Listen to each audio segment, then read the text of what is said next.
Hello student, आज हम लोग class 10 math NCERT chapter 3 exercise 3.3 का क्वेश्चन 1 का 5 देखेंगे। क्वेश्चन जो है इसमें एक्स और वाई का वैल्यू हम लोग को फाइंड करना है। तो एक्स और वाई का वैल्यू फाइंड करने के लिए क्लास 10th में हम लोग 4 मेथड सीखे हैं। Graphical method, substitution method, elimination method और क्रॉस मल्टीप्लिकेशन मेथड। लेकिन इस क्वेश्चन में मेंशन है कि आपको सब्स्टिट्यूशन मेथड का ही फॉलो करके बनाना है। तो हम लोग इसको आगे बढ़ते हैं। तो इक्वेशन इसको मानते हैं फ्रॉम इक्वेशन 1 मानते हैं, इसको इक्वेशन 2 मानते हैं। फ्रॉम 1 लेते हैं, from 1 2x √2x plus √3y equal to 0 दिया हुआ है। ठीक है, अब हम लोग देखेंगे ये हम लोग को सब्स्टिट्यूशन मेथड से बनाना है। सब्स्टिट्यूट का मतलब होता है पुट करना। पुट करना मतलब कि कोई वैल्यू जो है किसी एक इक्वेशन से निकालेंगे और किसी दूसरे इक्वेशन में पुट करेंगे। सपोज इक्वेशन हम लोग सपोज यहाँ फ्रॉम 1 लिए हैं, सपोज आप मान के चलिए यहाँ इक्वेशन 1 लिए हैं। ठीक है, इससे आप चाहे तो x का वैल्यू भी निकाल सकते हैं या फिर y का भी वैल्यू निकाल सकते हैं। तो जब इससे हम लोग x या y का वैल्यू निकालेंगे तो उसको इक्वेशन 2 में पुट करेंगे। सपोज आपको ऐसा है कि आप 1 नहीं लेना चाहते, आप 2 लेना चाहते हैं, तो फ्रॉम 2 लीजिए, यही इस इक्वेशन को लीजिए यहाँ पर, और उससे चाहे तो x का वैल्यू निकालिए या y का वैल्यू निकालिए। जो वैल्यू आएगा उसको 1 में रखना है। मतलब अगर 1 में लेंगे, अगर फ्रॉम 1 से लेंगे और उससे x या y का वैल्यू निकलेगा तो उसको 2 में रखेंगे।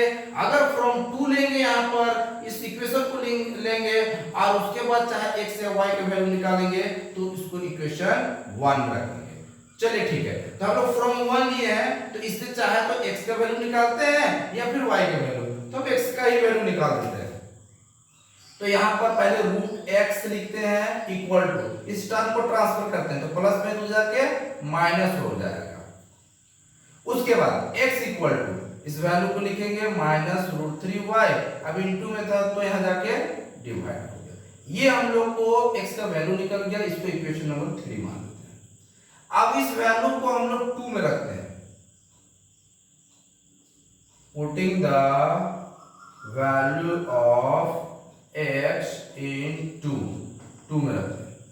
तो √3 तो लिख दिए, लेकिन x की जगह हम लोग की वैल्यू फाइंड है, तो यहां पर x की जगह हम लिखते हैं माइनस √3y,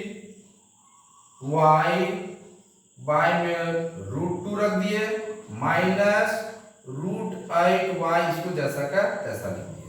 उसके बाद इसको यहां सिंपली मल्टीप्लाई कर रहे हैं, √3 और √3 मल्टीप्लाई करेंगे तो क्या होता है 1/3 मिलेगा। या फिर इसको अगर कैलकुलेशन अच्छा से करना है तो यहाँ प्लस माइनस, यहाँ प्लस माइनस माइनस हो गया, और √3 मतलब इनटू में, इसलिए एक साथ इसको 3 × 3 ऐसा हम लोग लिख सकते हैं। फिर y का y लिख दिए, उसके बाय में हो गया हम लोग को √2 माइनस √8y इक्वल टू 0। उसके बाद एलसीएम पार्ट चलाते हैं, माइनस यहाँ पर बाय में पूछे तो 1, इधर कैलकुलेशन करते हैं। ये दोनों का एलसीएम जो है वो √2 ही हो जाएगा दोनों का। उसके बाद यहाँ पर ध्यान देंगे कि ये रूट में है, तो यहाँ पर अगर पेयर बन रहा है तो एक बाहर अगर निकालते हैं तो रूट से बाहर हो जाता है, तो 3y हो गया। उसके बाद अब हम लोग आगे क्या करते हैं कि यहाँ पर इसलिए ये चीज लिखे क्योंकि रूल्स क्या है कि इसको इससे डिवाइड देंगे तो 1 होगा, और 1 को जब इससे मल्टीप्लाई करेंगे तो यही होगा, तो केवल इसका कैलकुलेशन करके यहाँ पर लिख दिए। उसके बाद इसको फिर इससे डिवाइड देंगे तो 1 से इसको डिवाइड देंगे तो क्या होगा √2 होगा, और √2 को जब इससे मल्टीप्लाई करेंगे तो क्या हो जाएगा माइनस, या तो लगाएंगे माइनस 16 हो जाएगा, माइनस √16, फिर y हो गया इक्वल टू 0। उसके बाद इसको जब क्रॉस मल्टीप्लाई जब ट्रांसफर करेंगे और √2 से मल्टीप्लाई होगा तो क्या हो जाएगा 0 हो जाएगा। उसके बाद यहाँ 3 माइनस 3y हो गया, ये माइनस लिख दिए। अब देखिए √16 है, इसका वैल्यू क्या हो जाएगा 4y इक्वल टू 0। अब यहाँ सेम साइन है तो ऐड करेंगे क्या होगा -7y इक्वल टू 0। तो y इक्वल टू क्या होगा, ट्रांसफर जब करेंगे 0 बाय -7, इसको सॉल्व करेंगे तो क्या होगा जीरो। मतलब ऊपर जीरो रहता है, नीचे कोई नंबर रहता है, तो इसको जब डिवाइड देते हैं तो क्या मिलता है? जीरो मिलता है। अब इस वैल्यू को हम लोग कहां पर 3 में पुट कर देते हैं। Putting the value of y इन 3 में पुट कर दिए।